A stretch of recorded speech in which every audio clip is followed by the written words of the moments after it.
compañía, desalojo. ¿Y nuestros hijos ahorita dónde vamos a ir? In 2005, a Canadian mining company took over a large tract of land in Guatemala.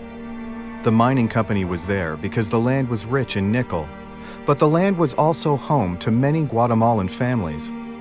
When the families refused to leave their land, company guards, backed by government police, quickly burned their homes to the ground. This is how multinational mining corporations operate around the world.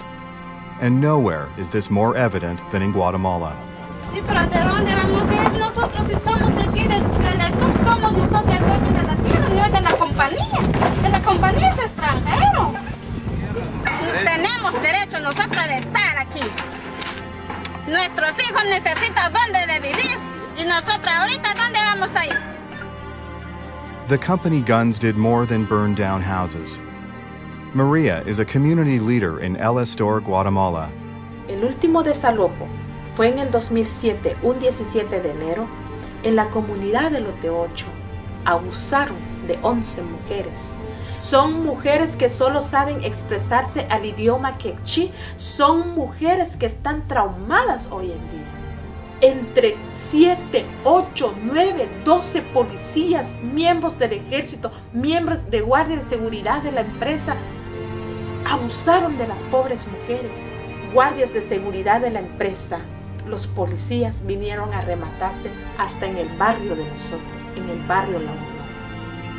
Luego fue ahí donde asesinaron a mi cuñado Adolfo Ichaman, un día domingo a las 5:45 de la tarde. Enfrente de muchos jóvenes, enfrente de muchos niños, enfrente de muchas señoras. Y fruto de eso quedan como 9 heridos.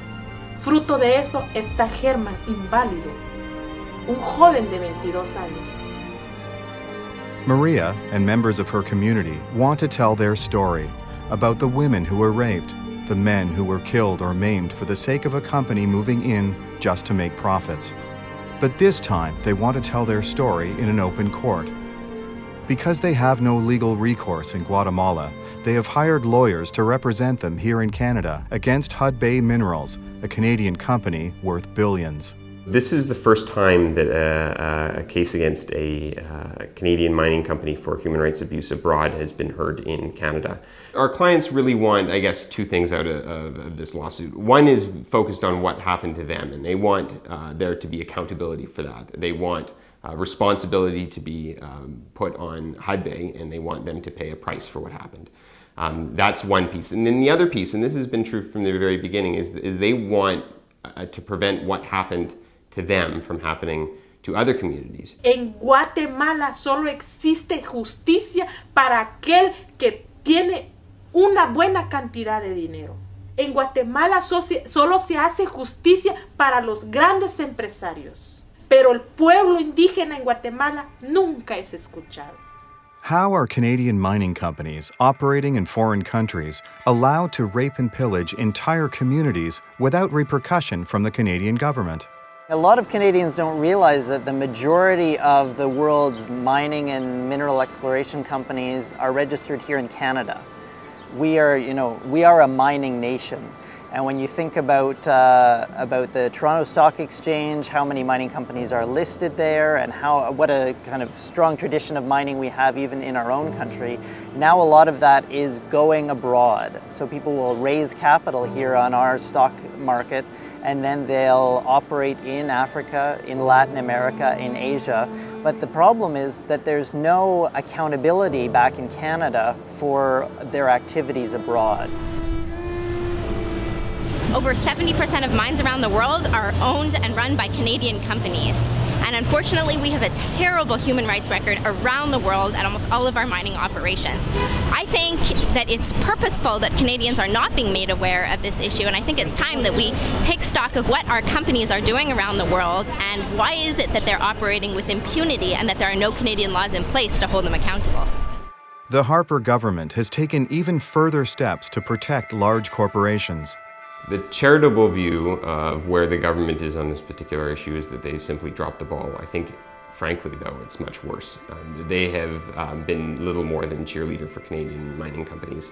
and only promoted the interests of Canadian mining companies while entirely ignoring the harms caused by Canadian companies, or even providing space for people who are impacted by Canadian mining companies to seek accountability in Canada. So they've played an obstructionist role, I would say. The people of El Estor, Guatemala may never recover what they have lost. But for Maria, being able to tell the story of the brutality endured by her people may give her some degree of hope for justice. Lo que vi, lo que vieron mis ojos, es lo que digo. Está grabado en la mente, está grabado en el corazón, está grabado en los ojos, en la mente de mis hijos. Todo eso, por favor, a los accionistas canadienses, sería bueno que analizaran muy bien. Porque aquí pueden decir que están haciendo todo bien, que no están matando gente, que no están violentando gente, que no están abusando, que no están desalojando. Pueden desmentir, pero yo les hablo desde el corazón, desde la mente, desde la realidad.